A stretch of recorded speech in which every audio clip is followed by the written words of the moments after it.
Before we begin, viewer discretion is strongly advised. This is for entertainment and education purposes only. This is the verbatim federal courtroom testimony from Day 5 of the Sean Diddy Combs trial, as reported by Inner City Press. For the first time, Cassie Ventura described in disturbing detail what she allegedly witnessed inside Diddy's hidden underground tunnels. This wasn't about music, fame, or even their volatile relationship. This was something much darker. She testified under oath, describing secret rooms, drug use, and women in masks. Some passages have been censored to meet YouTube's guidelines, but the core testimony remains intact. What Cassie revealed during her cross-examination on Day 5 left the courtroom stunned and may hold the key to unraveling one of the most shocking celebrity trials in recent history. What was buried beneath Diddy's empire might finally be exposed. Day 5 of the trial opened with a strange sense of anticipation.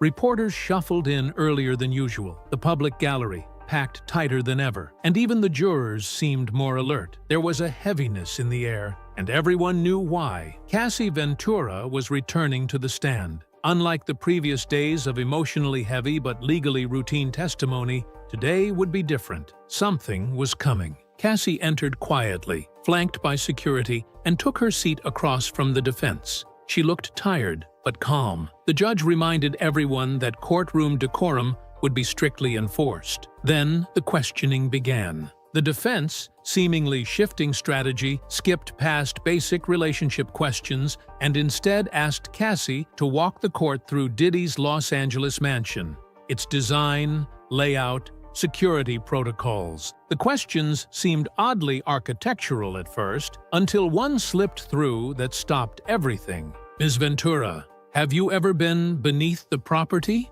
Inside the tunnel? There was a momentary pause. Gasps were stifled. The prosecution objected, calling it irrelevant and speculative, but the judge allowed it. Cassie took a deep breath. Yes, she said. That single word changed the mood in the room. For months, there had been rumors about tunnels, Reddit threads, anonymous claims, even jokes in the media, but no one had confirmed it. Not until now. The defense lawyer leaned in. And what exactly did you see when you went down there? I didn't want to go, Cassie began. He told me to follow him. He said he had something to show me. He was high. I was confused, but I followed. She explained how the entrance was outside, not inside the mansion itself, disguised behind foliage near the pool area. It looked like a slope, just part of the landscaping, but there was a hatch under the leaves. What she saw next, she claimed, would stay with her forever. Concrete stairs, steel doors. It got cold the deeper we went. And when we got inside, I knew this wasn't just some safe room. It was something else entirely. She wouldn't say more until prompted, but the room already knew. They were going to hear something no one was ready for. Cassie's voice didn't shake as she began to recount what was inside. In fact, that's what made it all the more unsettling. There was a detached clarity in her tone, as if she had rehearsed this moment in her mind for years. The entrance led to a long corridor, bare walls, fluorescent lights. There was this buzzing noise, almost mechanical. It didn't feel like a part of a house. It felt like an institution. She described the walk as disorienting. Twisting hallways with no windows and no cell service. She said Diddy walked ahead of her, talking to himself, mumbling about proving a point. She thought about turning back, but didn't. He had that look in his eye, the one that said, "Don't argue." As they passed through a secured door, unlocked with a keypad, Cassie said they entered a large chamber-like room. Red lights, cameras in the corners, leather furniture. There was a smell, cleaning chemicals, sweat, something else. The room, she claimed, was not for relaxation or entertainment. It looked like it was made for something else. It was clinical but also perverse. You could feel that bad things had happened there. She pointed out details. Shelves filled with props, masks, ropes, oils, and latex outfits. A rack of clothing that appeared unworn. Mirrors on the ceiling and floor. Soundproof padding on the walls.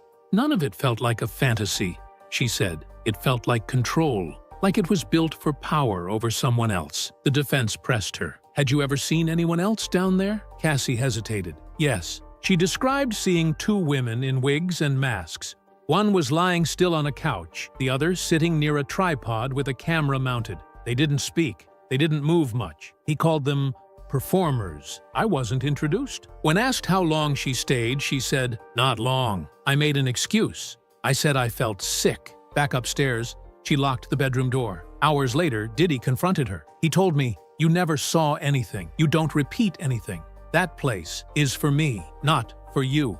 That was the first and only time she went down there, but she never forgot it. When asked to elaborate on the layout, Cassie gave even more chilling descriptions. It wasn't just one room, there were 3 more I saw. One had no lights at all, just a bench in the middle and chains on the wall. The second had a full-length mirror and a digital panel next to the bed. I didn't know what it was for. The third had nothing but a chair and a box of wires. That's when I told him I wanted to leave. She said Diddy didn't argue. He laughed, told her she wasn't ready, said it was too real for her. But what unnerved her most were the words he whispered before opening the final door. He said, "This is where I bring the ones I own." Cassie described hearing muffled sounds behind one door, like a speaker playing music, but distorted. Then I realized it was voices. She couldn't confirm who was inside. She didn't want to know. She left the tunnel that night, shaking. Her clothes smelled like the place for hours afterward. In court, she admitted she never told anyone. Not friends, not family. Because I didn't want to disappear. That's how it felt. Like if I said something, I'd vanish. Like those girls in the room. The prosecution asked why she chose now. Because it's not just about me anymore. Because he's still doing this. Because if someone else ends up down there and never comes back, she trailed off. The judge asked for a brief recess, but the courtroom didn't move, not a single soul. Because what had just been said was more than testimony. It was a warning. When court resumed, the questioning shifted from the physical space beneath the mansion to what occurred above it, but was no less disturbing. The defense tried to reframe Cassie's experiences as consensual by focusing on the now infamous term freak-offs. It was a phrase that had already surfaced in her texts with Diddy, often in playful or coded language. But now the court was about to hear what it really meant. "Can you explain what a freak-off was?" the defense asked. Cassie nodded slightly. It was a planned night. It always involved sex, sometimes with multiple people, sometimes filmed. He would assign roles. There were instructions. Sometimes drugs were mandatory. The jury was shown text messages dating back years. In one exchange, Diddy wrote, "Game starts at 10 p.m. No breaking character until 8 a.m. In another, "Bring candles, grab outfits, I want you in a wig." Cassie clarified that these weren't isolated events. They were recurring, at least twice a month. Some were spontaneous. Others were arranged like business meetings, timed, scheduled, with people brought in by assistants. She admitted she sometimes agreed.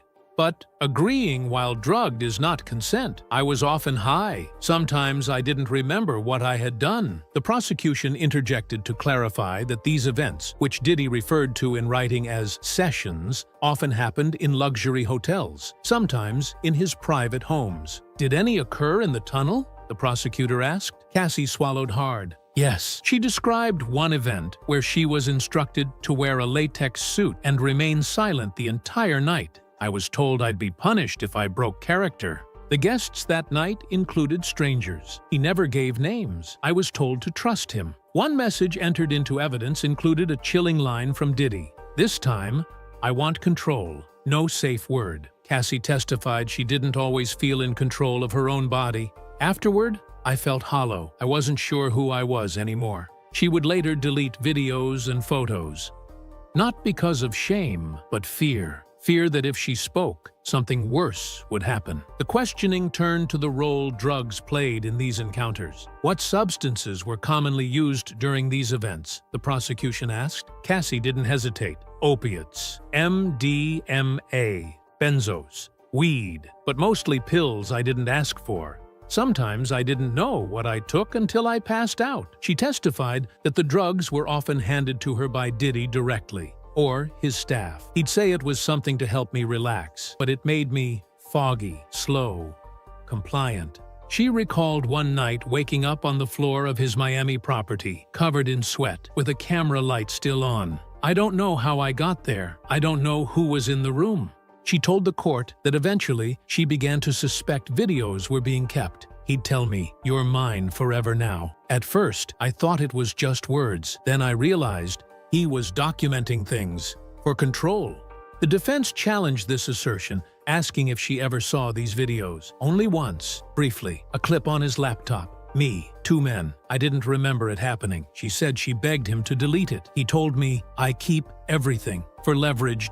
Cassie explained how this control extended beyond the bedroom. If she left the house without checking in, he'd call 50 times. If she didn't answer, he'd threaten to ruin everything. She also suspected he instructed people in his circle to stop dealing drugs to her directly, claiming she was stealing from him. It was like he was cutting off my access to anything outside of him. I was completely dependent. At one point, she claimed, she tried to get help through a luxury rehab disguised as a spa. But he found out. He showed up, told them I was just dramatic. I checked out the next day. The courtroom sat in stunned silence as she admitted to trying multiple times to quit pills on her own. But I couldn't, not with him still in my life. As her testimony stretched into the afternoon, the prosecution opened a new line of questioning. Was she the only one? Cassie shook her head. I wasn't the only woman. Not by a long shot. She testified that during several freak-offs, other women were present, sometimes escorts, sometimes women she didn't know, sometimes celebrities. They'd arrive by car service, sometimes masked, sometimes crying. I didn't ask questions. I was too scared. She identified Tiffany Red, a former friend, as one of the few people who saw what happened behind closed doors. Tiffany was at my 29th birthday party. She saw things. She told me it wasn't okay. I didn't listen. The court revisited an open letter Tiffany wrote years later, published in Rolling Stone, calling out Diddy's behavior. She tried to speak out. She was silenced. The prosecution pressed further. Did any staff members witness what was going on? Yes, Cassie said. His assistants helped coordinate. They knew when women were arriving. They cleaned up afterward. I don't know how much they knew, but they weren't blind. She also recalled the moment she realized her privacy was an illusion. I caught one of his assistants walking in on us once. He didn't flinch, just said, "Sorry, boss." The defense argued this didn't prove criminal intent, but Cassie's words struck a nerve. It wasn't about sex. It was about obedience, submission. He needed to feel untouchable. And when asked why so many stayed silent for so long, her answer was immediate. "Because we thought no one would believe us. Because he's Diddy." She paused. "But now the truth is out, and I'm not the only one ready to speak."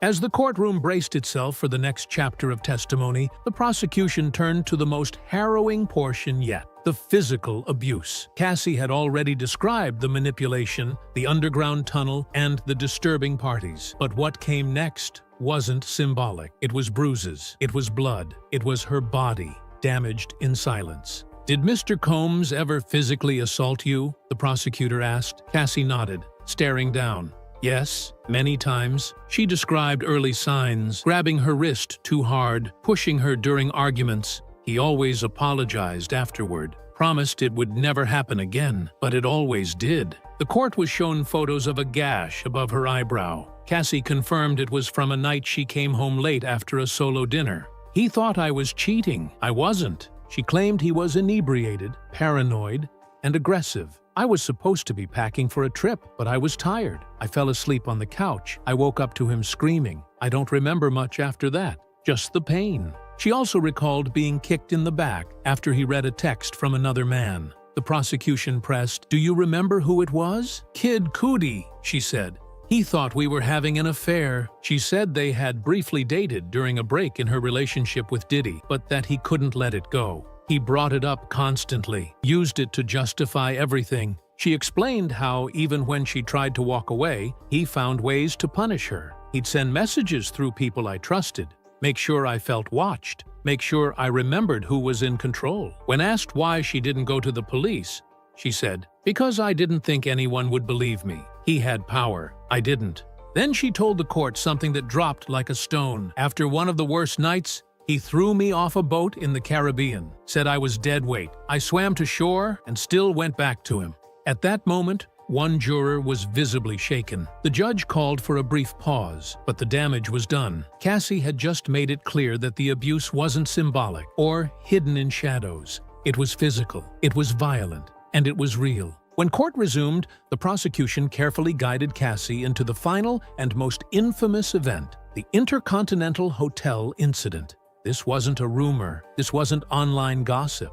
This was the night that changed everything. "This was the night before your movie premiere, correct?" they asked. "Yes," she replied. "I had waited years for that premiere. I was proud of the film. I wanted to celebrate, but Diddy had other plans." Cassie testified that he pressured her into one more freak off. He said it would be quick, that it would help us reconnect. She was hesitant. She said no at first, but he persisted. "He told me it was tradition, that every big moment needed one of our nights." Eventually, she relented. "I wanted peace. I didn't want to fight the night before my red carpet event." Cassie described being driven to the Intercontinental under the impression it would just be the two of them. But when she arrived, there were already others in the room. 2 women, 1 male dancer, candles, cameras. "I knew what it was." She said she was given a pill. "He said it would help me loosen up. I was already exhausted. I took it." She remembered flashes. The dancer in a mask, Diddy recording on his phone, herself in the mirror, slurring words she didn't remember saying. Then, nothing. "I woke up hours later, alone, covered in sweat. I checked my phone. He had sent a message saying, 'You were amazing. I'm proud.'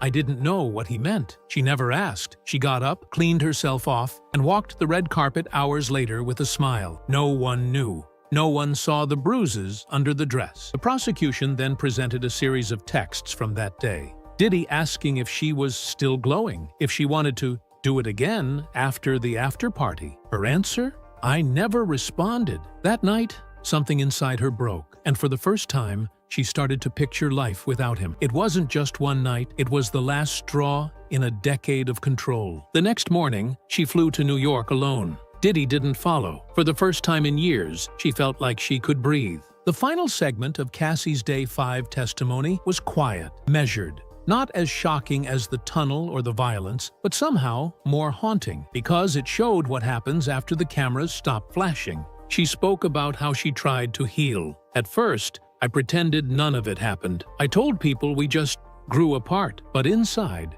she was broken." She began therapy. Then, she started to remember details, nights she had repressed, people she had met, rooms she had entered. Then came the civil lawsuit. It was filed swiftly and settled even faster. But to Cassie, it wasn't about money. It was about a record, a document that said, "I wasn't crazy. It happened." Her lawsuit opened the floodgates. In the following weeks, other women came forward, anonymous stories, new complaints, and then an FBI raid. Authorities stormed Diddy's properties in search of evidence related to trafficking and coercion. What they found remains sealed, but rumors swirled about underground structures, files, even recording devices. Reporters asked Cassie for interviews. She declined.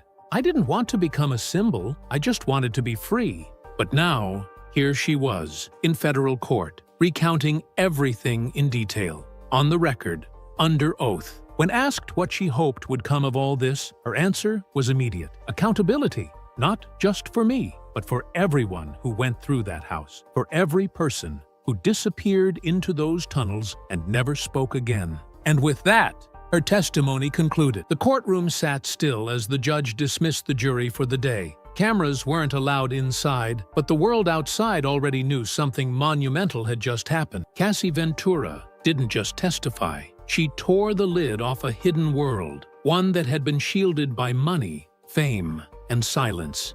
And no matter what comes next, the truth is out.